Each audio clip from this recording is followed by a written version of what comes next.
I'd like to know what you think about the California Forever project. Yeah. So California Forever, I wrote about this in my statement to newspaper in Fairfield, and I've talked about this on my website too. My statement is I'm opposed to it. And I've chosen my side of the fence on this issue. They're private actors. They're going to do whatever they can under the law to, within regulations and within their own bounds, to privately develop whatever they can.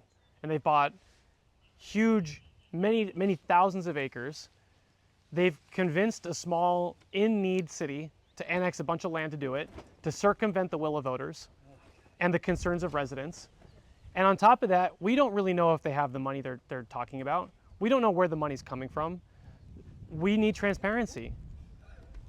What I'm going to add to that is that the way that those folks seem to be thinking is, in my mind, feudalism.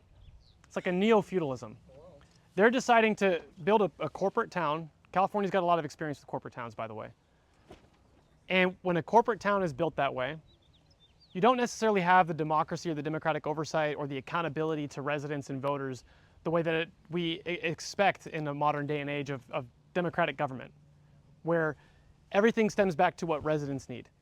You're accountable to the voters and the people that live there. This corporate town that they're trying to build is meant to circumnavigate this democratic system to avoid it entirely, to create a class of overlords where everybody who lives there is taxed. All your productivity that you give to that area is for their profit. That's the issue. California Forever is a development where they expect a return on investment. And they've convinced a small town like Suisun City that they can solve all their problems, because that city's been in great needs for a long time. And they're going to build a town where they're going to seek an investment and a return. And you're going to pay that if you get involved.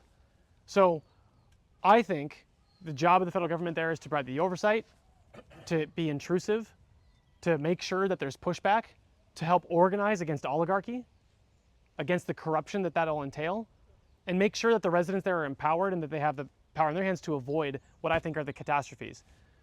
I'm not, the unions they want their jobs, but they've accepted terms that are pie in the sky numbers.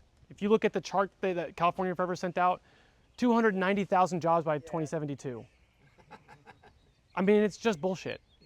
And the thing with the unions is, of course, they want 45, 50 years plus of guaranteed jobs. That's great for the unions. What I'm going to say to the unions, though, is it's not about if, it's when they decide to come over and screw you. And I'll be there. Because I support the unions. I just don't support this deal. And they're going to get what they can. Both of them are going to make their win-win. They're probably going to build this city that they're talking about. None of it's going to be affordable. None of it's going to be what they say that they're doing. There's lots of ways for them to get around the rules. There's talk about, hey, by the way, in the terms and conditions and in the fine print, they may be building a data center, by the way. So, I mean, we don't know, but they won't tell us. That's the issue. They're not being forthcoming. They're not being transparent. So we need the government to come in and check. That's the shortcoming there too. We need Congress to be there for us.